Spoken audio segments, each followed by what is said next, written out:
வணக்கம். நான் உங்கள் விக்கி ப்ரோஸ். நமக்கு எண்கணி ஞானத்தையும் வேத ஜோதிட ஞானத்தையும் ஆன்மீக ஞானத்தையும் வழங்கிய அனைத்து குருமார்களுக்கும் நன்றி என்ற அதே வேளையில் இது ஒரு ஜோதிட விளக்க வீடியோ விருப்பம் உள்ளவர்கள் தொடர்ந்து பார்க்கலாம்.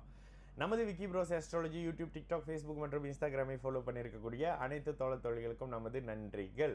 ஒரு கேள்வி. ஹாய் சார், மை டாட்டர் சிம்மம் பூரம் ராசி. ஓகே, சிம்மம் ராசி பூர நட்சத்திரம். She is planning to leave exciting job and looking for better job. Is this advisable? அம்மா, ராசி பலன்லேயே வேலையை விடாதீங்கன்னு சொல்லுவேன்.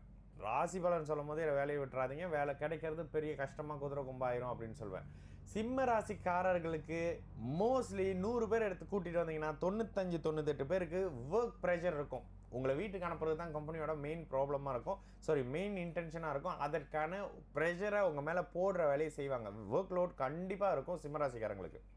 எதுக்கு அப்படின்னா, இப்போ வேலையை உணர்ச்சி வசப்பட்டு தூக்கி போட்டு அடுத்த 2 வருஷத்துக்கு வேலை இல்லாமல் அச்சோ அந்த இருக்கிற வேலையிலே இருந்திருக்கலாமே, வேலையை இப்படி தூக்கி போட்டு வந்துட்டோமே, இப்படி கஷ்டமாக இருக்குதே அப்படின்னு சொல்லக்கூடிய அமைப்புகளில் பணம் இல்லாமல், பொருளாதாரம் இல்லாமல் எப்படி எல்லாருக்கிட்டையும் சங்கடம் பட போகிறீங்க அப்படின்ற மாதிரியான ஒரு சம்பவம் நடக்குது. இன்னொரு விஷயம் சொல்லவா, வேலை செய்கிற வருமானமே கைக்கு கிடைக்க முடியாத மாதிரியான சில சம்பவங்கள் இருக்கும் சிலருக்கு. இது அஷ்டம சனியினுடைய தன்மை. அம்மா, இன்னொரு நல்ல வேலை இருக்குதுங்க, நல்ல வேலை இல்லை, இன்னொரு வேலை இருக்குது, ஜாப் ஆஃபர் லெட்டர் என் கையில் இருக்குது, இந்த ட்ரேடில் போய் நான் வேலைக்கு ஜாயின் பண்ணிக்கலாம் அப்படின்ற மாதிரியான ஜாப் இருக்கக்கூடிய சிம்மராசிக்காரர்கள் யாராக இருந்தீங்கனாலும் தாராளமாக வேலையை விடுங்க.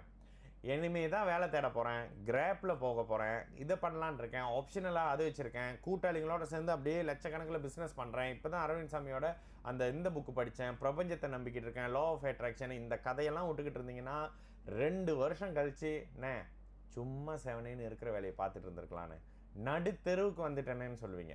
யாராவது கடகராசிக்காரங்க தெரியுமா? போய் கேட்டு பாருங்கள். யாராவது மிதுன ராசிக்காரங்களை தெரியுமா? போய் கேட்டு பாருங்கள். 2020 23 வரைக்கும் என்ன நடந்துச்சுன்னு கேளுங்க. கடகராசிக்காரங்களை 2023 2025 வரைக்கும் இந்த வீடியோ பார்த்தே கெட்டனேன்னு சொல்லுவாங்க.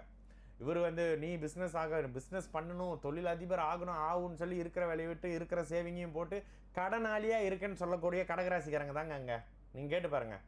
தயவு செய்து உலகத்தில் பிறக்கிறவன் பூரா கோடீஸ்வரன் இல்லைன்றதை புரிஞ்சுக்குங்க. எல்லாரும் பாஸ் இல்லை, எல்லாருமே முதலாளி இல்லை, வேலைக்காரனும் சேர்ந்து தான் பிறப்பான்.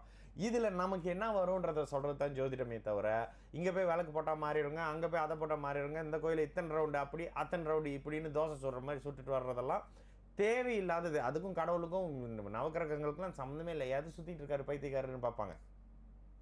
வேலையை கவனமாக பார்த்துக்குங்க.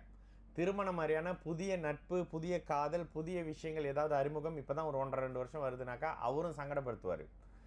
நோய் அமைப்புகள் இருக்குது, 6-8ஆம் தசாபுக்தி இருக்குனாக்கா மருத்துவமனைக்கு போகிற மாதிரியான விஷயங்கள் இருக்கும், இல்லை கோர்ட்டு கேஸ் மாதிரியான விஷயங்களுக்கு இருக்கும். எல்லா வகையிலையும் பார்க்கணுமா? அஷ்டம சனியில் நான் எப்படிமா உங்களுக்கு நல்லது சொல்வேன். தயவு செய்து எல்லாவற்றிலும் அதிக கவனம் தேவைப்படக்கூடிய ஒரு காலகட்டமாக இருக்கும் சிம்மராசிக்காரங்களுக்கு. 2025 மார்ச் 29 2027 ஜூலை வரைக்கும். சரிங்களா?